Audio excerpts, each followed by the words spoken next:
ॐ सोमनाथाय नमः। ॐ मल्लिकार्जुनाय नमः।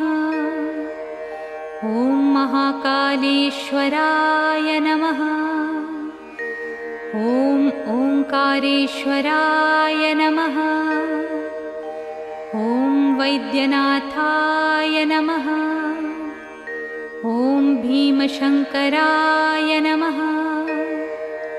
ॐ रामेश्वराय नमः। ॐ नागेश्वराय नमः। ॐ विश्वेश्वराय नमः।